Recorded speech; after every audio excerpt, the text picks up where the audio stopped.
Hi, I'm Fentress Driscoll, Democratic leader of the Florida House of Representatives. Thank you for joining me for my weekly live stream. You'll notice that my office is a little messier than usual, and that's saying something because, it tends to have a lot going on in here. But you'll see these bags that are right behind me. Somebody had a birthday. Somebody had a birthday, and she is 21 again and holding for maybe the 24th time. But just don't tell anybody. That'll be our little secret, right? It was my birthday this week. What an incredible way to kick off the final week of legislative session. We are indeed in the middle of week 9 of legislative session in the Florida House. Well, I should say the Florida legislature because we have a Senate too. There's been a lot going on. A lot of bills are starting to move fast. We heard dozens and dozens of bills today, and we'll continue to hear them until we gavel out and vote on the budget on this Friday. It's anticipated to be, I think, around $116 billion or $117 billion. So a lot of stuff in the budget, and I'm sure we'll get into that post-legislative session, and I'll be able to bring you all those updates, tell you what made it into the budget, what didn't, and what I think about how the legislature prioritized or in some situations did not correctly prioritize Floridians and the people versus the politically connected and the powerful. So that's a little bit about what's going on with me this week. But tonight, I really want to dive into it. We have such an incredibly special guest. I had the honor of meeting Fred Guttenberg, I want to say a year or two ago, where he came to the Florida House and came to a Democratic caucus meeting just to bring us some encouraging words, just to say, I see that you were in the fight. I stand with you in the fight, be encouraged in the fight, and to give us a little more momentum as we were going through legislative session. And you all can imagine, I mean, you see the headlines about the bad bills that we deal with, the way that we are, yes, in the minority and indeed in the super minority. So we don't always have the bills to stop, the votes to stop the bad bills, but we certainly try, and we are always in the fight for you. We will always fight for every Floridian's freedom to be healthy, prosperous, and safe. And that is also what Fred does. So he is the father of Jesse. He has a son named Jesse and the daughter, Jamie, who is a victim of the Parkland shooting. He is a gun safety advocate and a gun violence prevention activist. He is the founder of Orange Ribbons for Gun Safety and has recently launched a new initiative for saving our democracy in the 2024 election. I cannot wait for you to hear more from him. So without further ado, let me bring to the stage our special guest tonight, Fred Guttenberg.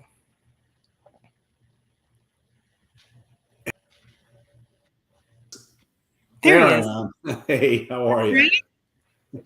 Good to see you. Good to see you too. Thank you so much for taking time out of your demanding schedule to be here with our viewers.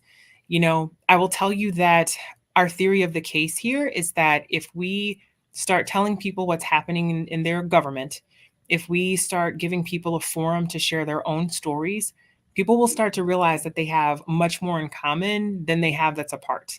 And regardless where they live in the state, they have issues that impact them the same. So we're so grateful for you to be here tonight and to be a part of this movement. Thank you. It's fitting that we're actually having this conversation on Super Tuesday when Americans are actually getting to vote, when Americans are getting to say what does and doesn't matter and what they want the country to look like. Just over 6 years ago, my 2 children, and thank you for mentioning them, were in the Parkland school shooting.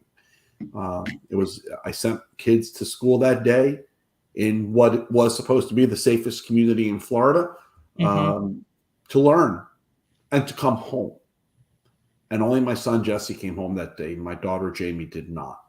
And while Jamie was murdered that day, a part of Jesse was killed that day as well. He was there. He couldn't save his sister. It's something he will always live with. Because of what happened to my kids, I've spent my life wanting to do something to reduce gun violence. And we did it here in Florida. We passed meaningful gun safety legislation here in Florida, the Margaret Stoneman Douglas Act, where we raised the age to 21, where we put in place a waiting period, where we instituted red flag laws, which, by the way, have now been used over 12,000 times. And the laws are working. Gun violence is getting stopped You know what, Fred, can you tell our viewers what a red flag law is for those who may Yeah, not know and why it's so powerful?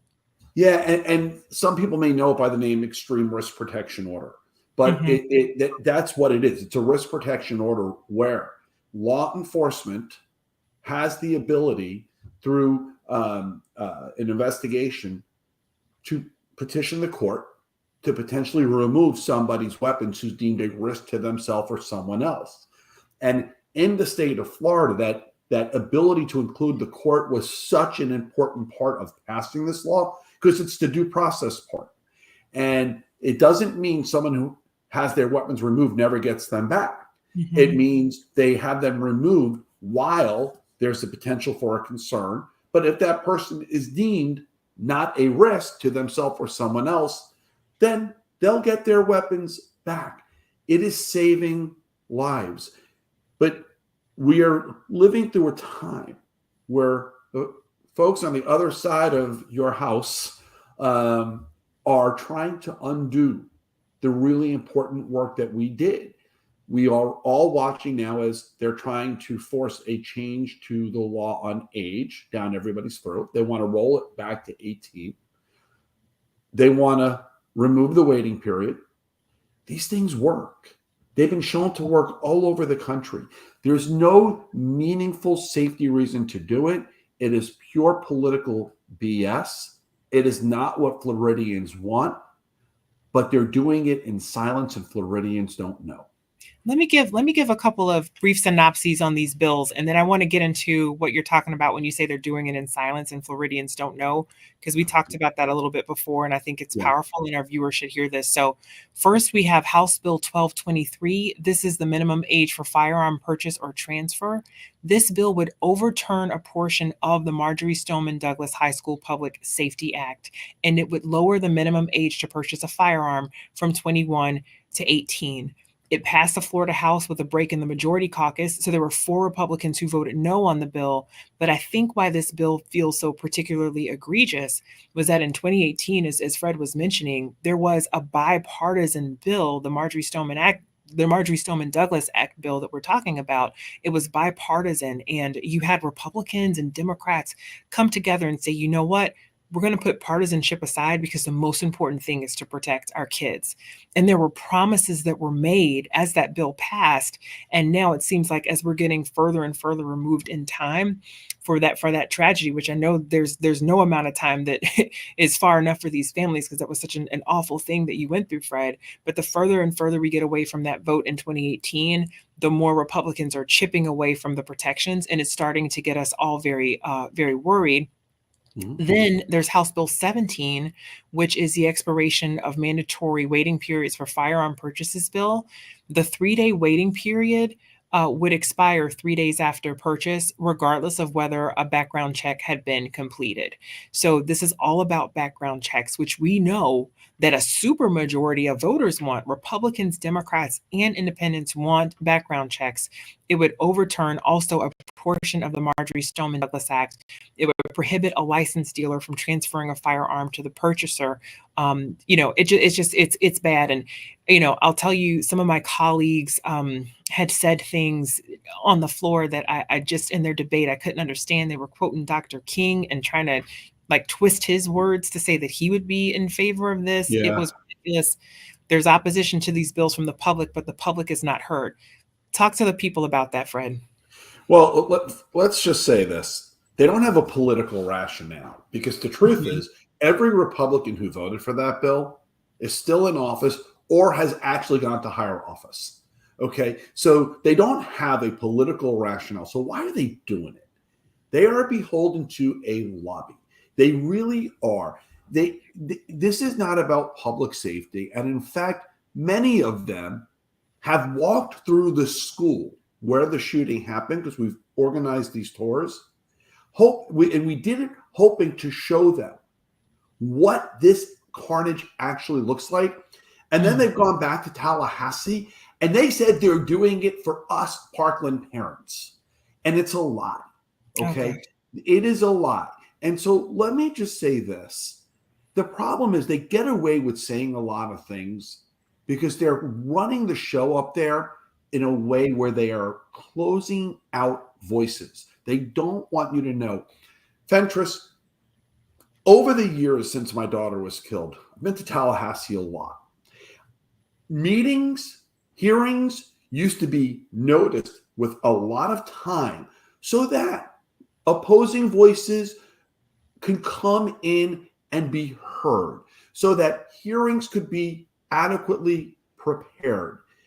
You now have the supermajority changing the rules so that you may not find out about a hearing until the day before or 2 days before. So not only are you not able to fully prepare, voices like mine aren't able to show up.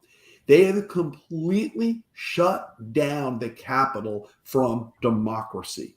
And so here's what I want every one of my friends in Florida to fully understand. They did it because too many of us who actually still want democracy to work didn't show up and vote in the last election. We stayed home. In 24, we better show up and we better vote. And I would also suggest to you, maybe do things a little differently in Tallahassee. Tell them to take that supermajority and shove it you know where. I mean it. You know what? If they want to abuse the power that way, not for the good of the people, Yeah. but to put through their pet projects, then maybe it's time for you just to not show up for those hearings that are a waste of everyone's time anyway. Go get a conference room and hold hearings where the media can come in and Floridians can watch and see. Well, I want to double click on a couple of things that you said. The first was about 2022, and folks may not realize this, but in 2022, right, DeSantis was up for re-election. We had a gubernatorial election. And if you look at the outcome, I mean, he won by what was it, 18 points, 20 points? I forget exactly what it was now, but he won by a landslide. It looked like a landslide. But his victory really was, in some ways, we have to take some ownership in that because Democrats stayed home. We stayed home. There were voters, super voters, Democratic super voters who voted in 16, 18, and 20 who stayed home, over 1 million. And so when people feel like their vote doesn't matter, I just want them to know, and I think, Fred, you'd probably agree with me, that our vote is our voice and it matters so much. If it didn't matter, they wouldn't try so hard to put up obstacles to make it so difficult for people to vote. Absolutely. And so if you consider that our votes can swing an election one way or the other, we really need to show up to the polls and participate in 2024 because we can plot out a better future for Florida, but we do have to show up and vote. And then the second thing you mentioned was those hearings. And I'll tell you, so I joined the legislature. I was elected in fall 2018. So my first legislative session was in 2019. And things are very different now. And my colleagues across the aisle, it feels like oftentimes they treat the process of legislating and governing as though it is an inconvenience.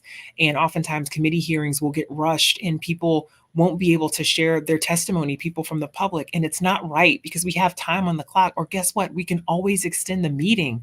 We have options. And so what Fred is talking about is very real. I think that it shuts down debate. And yes, by the obvious math of the vote count, the Republicans, because they're so deeply in the majority, they have the votes to do whatever they want. But that doesn't mean that they get to turn a deaf ear to the people. It doesn't mean that they should suppress our stories. If anything, it should make them feel like they have a greater responsibility to listen to the minority or to listen to divergent viewpoints. And by the way, Fred, sometimes it's not just Democrats or liberals who are coming to testify against these bad bills.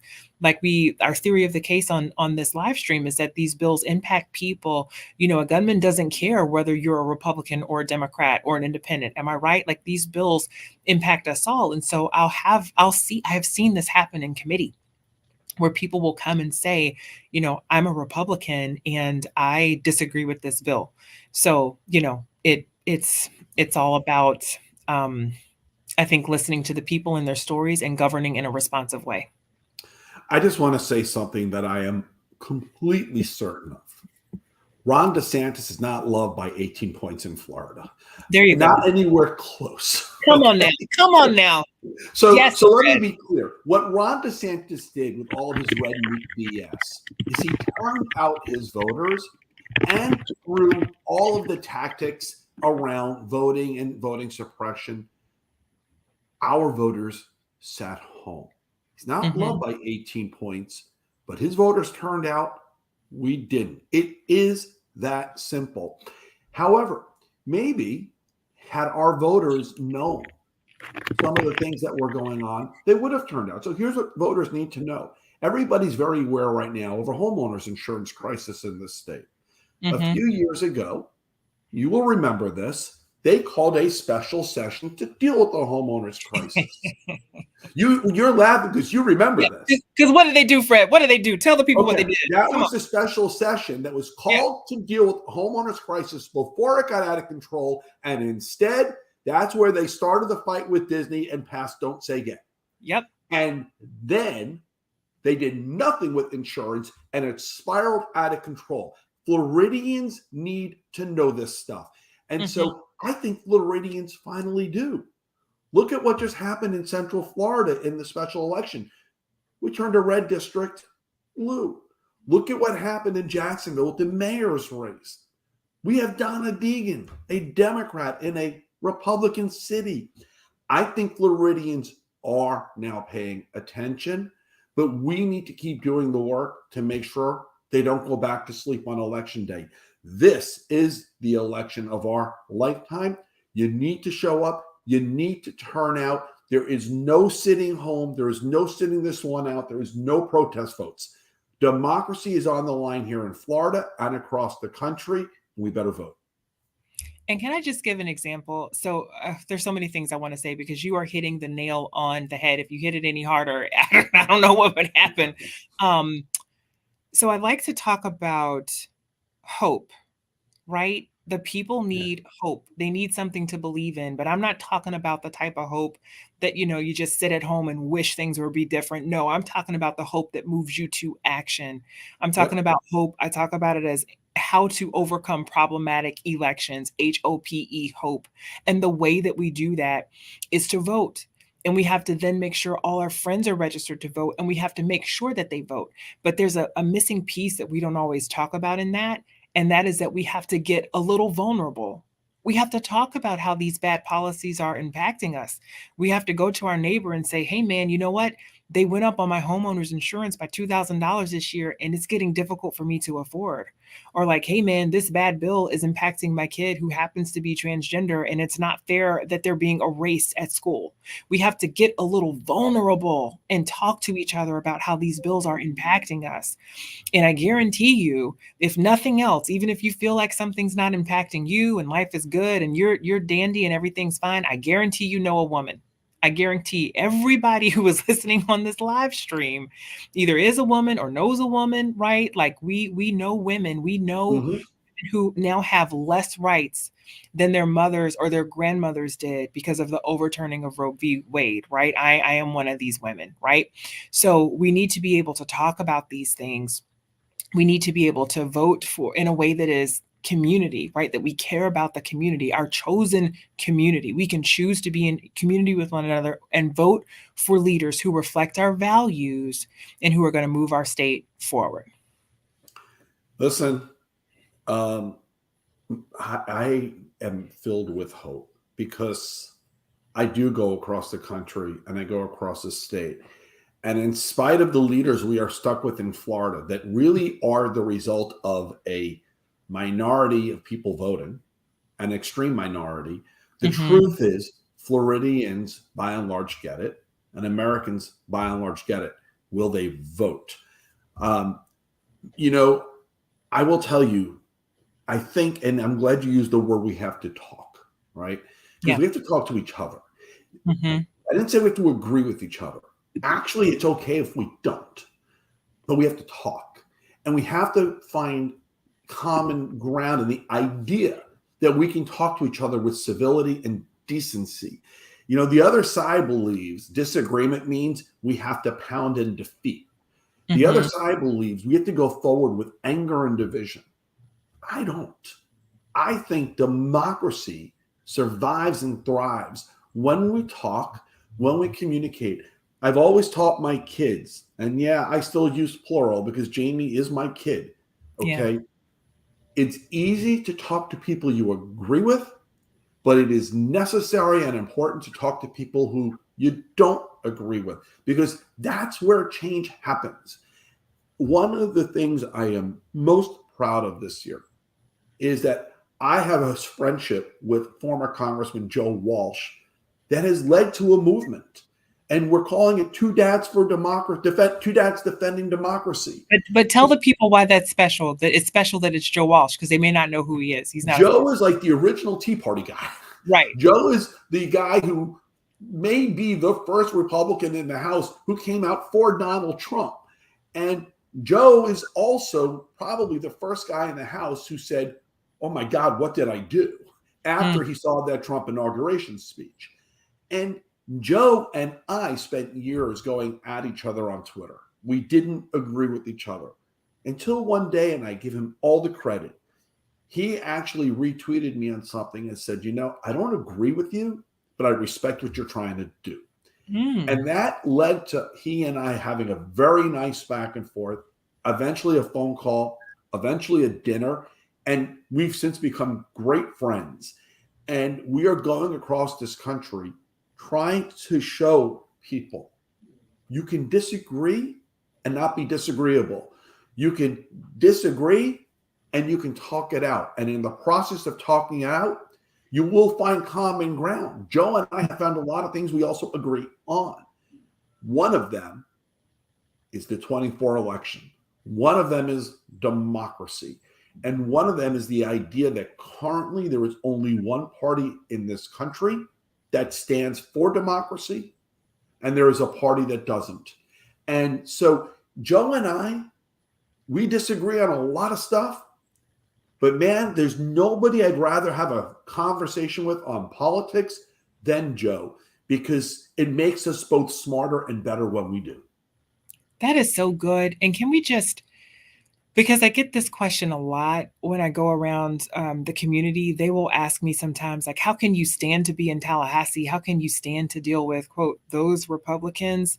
And while, yes, as a party right now, I feel like the Republican Party has been co-opted by MAGA extremists, right? But at the same time, these are folks that I basically live up here with for 60 days. We are stuck in this chamber, 120 of us, where we have to vote on bills. It does not serve me or my community to come to Tallahassee, and basically just do this. I have to find ways to speak my truth, not compromise my values, but let them know where I disagree with theirs and do it in a respectful way. How is it that you're able to have a conversation and keep the temperature down, right? Like keep the temperature down so that you can listen and hear what he has to say, and so that he can listen and hear what you have to say? What are some strategies? To never forget that we both have hearts and minds and people we love and people who matter to us. And we both want to do right by the people we love. We may have a different point of view on what that is. Listen, what I would say, and maybe this touches on why Joe and I have connected, Republican leadership, not the Republican Party, leadership is all MAGA right now. They're all moving towards autocracy. I will never be okay with that. But today, Super Tuesday, it looks like 30 to 40% of the Republican Party will again vote against Donald Trump. Okay. So it's not the entire Republican Party. A lot of the Republican Party doesn't want MAGA either. I'm at a point, Fentress, where I've come to accept MAGA, those who embrace it, and the leadership of the party that refuses to let it go. We're not moving them. I'm not going to, for the rest of this year, invest a lot of energy in trying to do that. I think they are who they are. And you know what I also think? 100% of them are going to vote. I think 100% of MAGA is going to turn out to vote. My mission, my goal, my hope is that in talking to the rest of the country, which means the Democrats, the independents, And that all 30 to 40% of the Republican Party that doesn't consider themselves MAGA, my hope is by talking to the rest of the country with decency and civility and understanding that we can convince all of them to vote. 100% of MAGA will vote, but they are not a majority. Mm-hmm. If we get as many of the Democrats, Republicans who are not MAGA, and independents as we can to vote, we'll be all right in 24. But if they stay home, we won't. And so I love that. I think that you're right in my soul. I believe that you're right. And I also just think that means we have to talk about the issues that the people care about and give them a pathway to vote for what they need for that issue. And I know we talk a lot about single issue voting can be very dangerous. And I would agree. I guess what I'm trying to say is I think that there is a lot about voting for Democrats that I hope would appeal to people this session, whether you're looking, so let's just say you're looking at the state level issues. If you are frustrated with your property insurance rates, if you are frustrated with your auto insurance rates, if you are frustrated that utility bills are going up, if you are upset that it's difficult to find an affordable place to live, guess what? Those are all issues that are dealt with at the state level. Mm-hmm. And guess who's been in charge of the legislature, the House, the Senate, and the governor's mansion since 1998? That would be the Republican Party, right? In Yeah. Florida. If you're frustrated with how our schools are funded, if you're frustrated with the state of our roads, if you think we should be investing more in protecting Florida's environment and natural resources, there is a clear choice. It could not be more clear, particularly after you look at what we had with this governor who was so focused on his own ambitions that he let Floridians suffer. And that's not okay. And suffering is not a partisan issue, but there is a pathway back from this, and people must vote. And then if it's at the federal issue, hopefully it's that people care enough about our democracy. I know, when I was inviting you, the conversation we had when I was inviting you to participate in this live stream, you were saying how you wanted to touch on the gun laws, but not solely focus on that, because isn't voting the way that we solve for these laws that we have problems with, these areas of the law that we have a problem with? Voting is the solution, right? Always. Yeah. No, listen, it is. I think, listen, the majority of Americans, the majority of Floridians agree with me on Mm-hmm. what to do to reduce gun violence. Okay. It's not like even like it's 51%, it's 80 something percent. And that's Republicans and Democrats. It's gun owners and non gun owners. The issue isn't whether or not there's this majority point of view. The issue is whether or not the majority will be inspired to vote. Mm-hmm. Because voting does solve problems. Voting does matter. And voting will give you the ability to have a voice in where we go next. But if you sit home and you don't vote, then you may lose that voice out to extremist tendencies. And I don't think anybody wants that. Yeah. And this message that I'm about to say goes out to the young people, if there are any young folks watching, because many know that I have a soft spot in my heart for young people. You want me to get something, you tell me that students are involved, like I'm there, or just young people I hear generally, you. right? Because this is why we fight. We fight for them. We fight so that they will have a better future, right? And someday they're going to be in charge of all of this. And for my young people, when I talk to young folks across the state, they tell me that they face a lot of apathy within their generation. They tell me that their friends don't understand why they should vote at all because things are so bad and it just feels like it's too late or there's no way to make a difference. And I just want you to know that your voice matters, and don't let anybody tell you that it doesn't.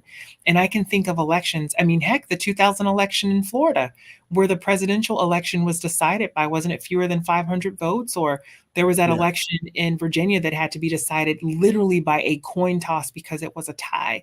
These are actual life and death matters with respect to voting, and we need you to vote. So, listen, let's do a couple of things, which is Sure. I want to make sure that we let people know how they can help to save democracy.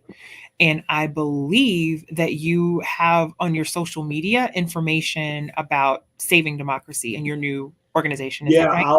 I'll be putting out information regularly on the Two Dads Defending Democracy tour. Our next school is going to be University of Pennsylvania, March 25th. If there's a school that you can help us get a date with here in Florida, I would love it. Yes.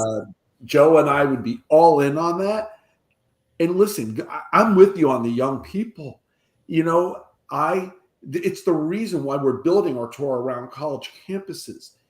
And if I could just say one thing to young people, Yeah. stop looking for candidates that you can fall in love with. Okay? Mm. Look for candidates. If you're upset about where we are with regards to a woman's right to choose, then you know how to vote, right? If you're upset with efforts to reduce your rights to be free from gun violence, you know how to vote. If you're upset with efforts that might actually remove your ability to vote as an adult when you get out of college, you know how to vote. And if you're upset with efforts to pull back any protections on our environment, you know how to vote. Okay. So there's no sitting home. Listen, I'm with you, young people. We older people, too many of us sat out too many elections, and we caused extremism to cause some of the things that right now have you upset. I get it. But following in our footsteps isn't the answer.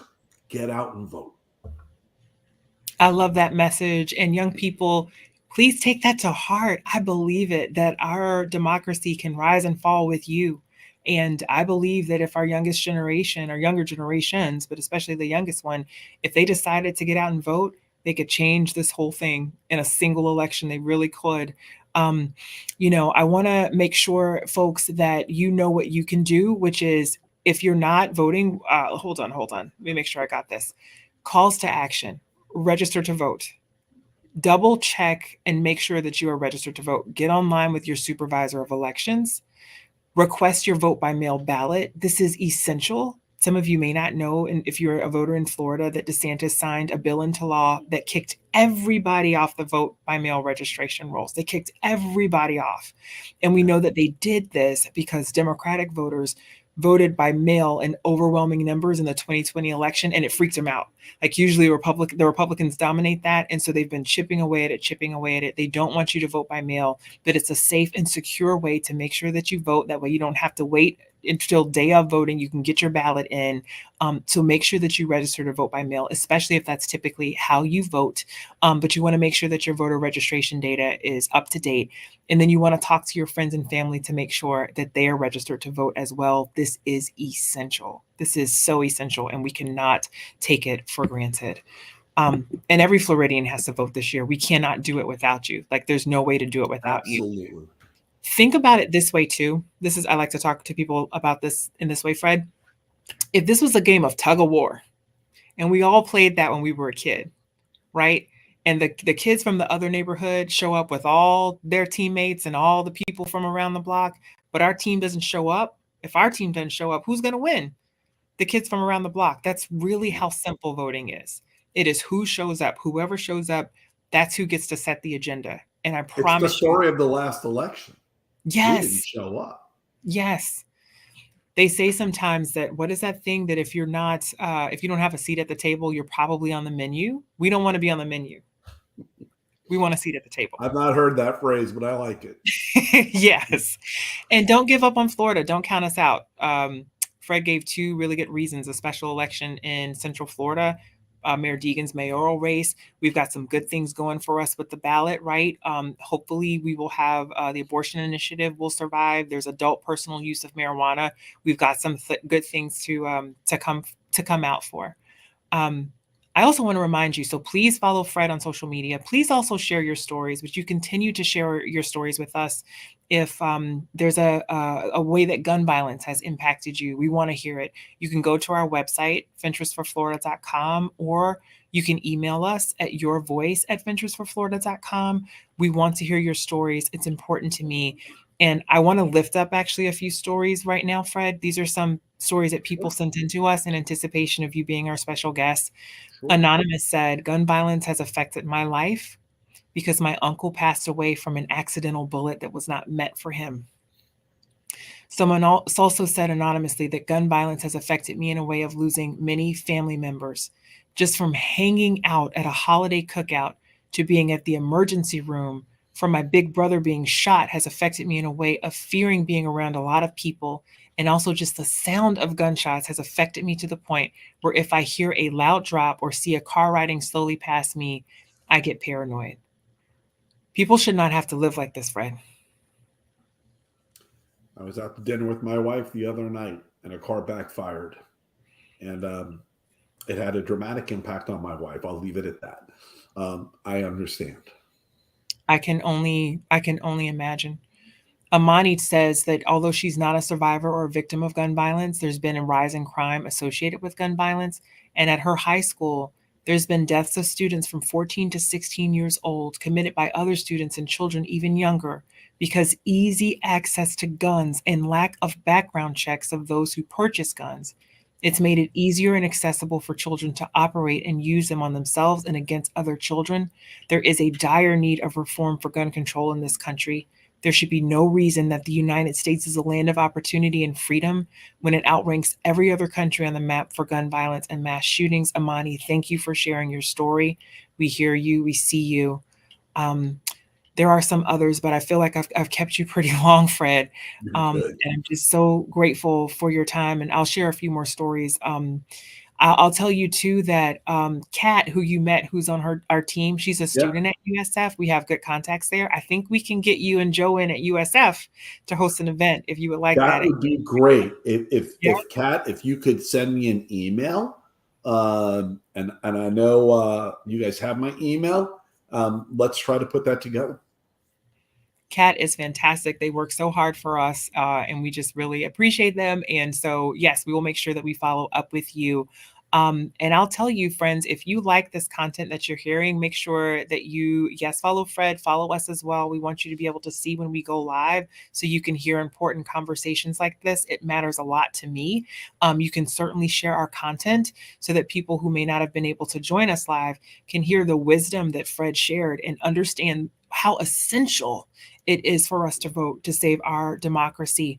And share your stories and suggestions. And you can also go to the links on my website at venturesforflorida.com if you need to know where to go to get registered to vote. We have all of those resources assembled, and it's very easy for you. We want it to be as easy as possible. But Fred, thank you so much for joining us tonight. Any final words? I'll just say this. Um, I am someone who does what he does because of what he lost. Mm, I fully understand the impact of legislation and government on our lives because of what I lost. I think other Americans are starting to understand the impact of politics and legislation on their lives because of rights that for the very first time they are losing. yeah, We have a moment in time where we either stay in a complacent and continue to lose things that matter to us and rights that matter to us, or we give up on the complacency and we make the decisions to do the easiest thing we can possibly do, and that is vote. And if we vote, we start to finally move this in a new direction. That is the choice in 24. And so, as a dad who does visit his daughter in a cemetery because she was killed in school, because of a young man, a young monster who never should have had access to an AR 15, I am asking every one of you to vote for your safety, to vote for your freedom, to vote for your rights. Vote. Fred, thank you so much. So powerful, so honest, and so raw and so vulnerable. Thank And you. so, my friends, you have literally heard this from Fred, who has dedicated his life to honoring his kids, to honoring Jamie's memory, and to fighting for our democracy so we don't have to have more tragedies like this. Fred, thank you so much for joining us. Thanks, Friends, everyone. Thank you, Fentress. thank you. Friends, we'll go ahead and leave it here. I thank you for tuning in. So many of you stayed with us for so long. I know we went a little longer than we typically do tonight, but wow, what a powerful conversation. I know that I am moved, and my resolve is only strengthened to fight for parents like Fred, to fight for young people like Amani, who told us about the gun violence that she is suffering and her friends are suffering at her school. I wanted to uplift a couple more stories. There's Kirsten. Kirsten says that gun violence has caused her to wake up daily with a fear that she would have to duck and cover. As the days go by, we add places and rhetorical situations in which we have had to be on guard because we would experience a mass shooting in any moment. Kirsten believes that gun legislation should be created to prevent the threat of gun violence rather than protecting those who want to mindlessly bear arms. There's Kaya, who tells us that gun violence has definitely had a direct effect on her life. Kaya says, when I was only 11 years old, my father was killed while driving home one night. Detectives suggested it was a road rage incident, but to this day we're unsure about who did it or why. People always say guns are for protection, but my father had a permit to carry and even attempted to defend himself with his own firearm. It still wasn't enough. In today's society, it's scary feeling like we should carry one just in case. And then Gabriella, dear sweet Gabriella, says, my father was murdered when I was 7, and he was shot several times after being kidnapped and left to die. Gun violence has affected my family to the core, and it still pains me to know that he died that way. We are facing a tragic and dire situation in our country and in our state where people are not safe in their communities. You should be safe when you go to the grocery store. You should be safe when you go to your place of worship. And you should send your kids to school knowing that they're going to return home to you safely. There is something we can do about this. There is something that Democrats in my caucus try to do about this every year. Every year, there's legislation to try to weaken gun safety laws. Every year. Every year, we propose common sense gun reform laws, including universal background check and safe storage. Not talking about taking a gun away from any lawful gun owner. And every year, we get stonewalled. Oh, there's something we can do about this. We will do our part. I will do my part. But friends, I need you to do yours. And this is what I'm talking about with respect to voting. We have to register to vote. We have to show up to the polls. We have to vote with our values. And I promise you that if we do that, I commit to you that there is a better day ahead for us in Florida. We have to understand that one vote is just an individual vote and it matters. That's true. But when we put together our collective individual effort, that collective, that modest effort of just showing up to the poll and voting, that, friends, that, my friends, is how we have hope. That is hope worth having. And that is how we will turn this situation around. Thank you so much for tuning in. If you like this content, again, please follow us on social media. Please stick with us because we have more conversations to come. I'm committed to bringing you this content every Tuesday night that I can. I've done this when I've been sick. I've done this when I've been at the airport. I've done this when I'm just stepping off the House floor from taking votes because you matter to me and this matters to me. And I believe that we're building something important and something special and something different. I believe that bringing you this information will help you to feel more informed and empowered and will help you to understand the agency that you have to make a difference in our state. I want you to also know that our team is always here to help you in any way that we can. We throw up our website. We have the email address, yourvoice@finterestforflorida.com. Reach out. We're here to help. We're here to serve. We're certainly here to try to inspire and motivate you and give you the ambition that you need to show up at the polls and vote and to be the change that you want to see in your community because it takes all of us. So thank you so much for tuning in. We will see you next week. I will go finish legislative session. Thank you for your kind words and your encouragement. I see them in the live stream. I appreciate you, and I'll see you next week.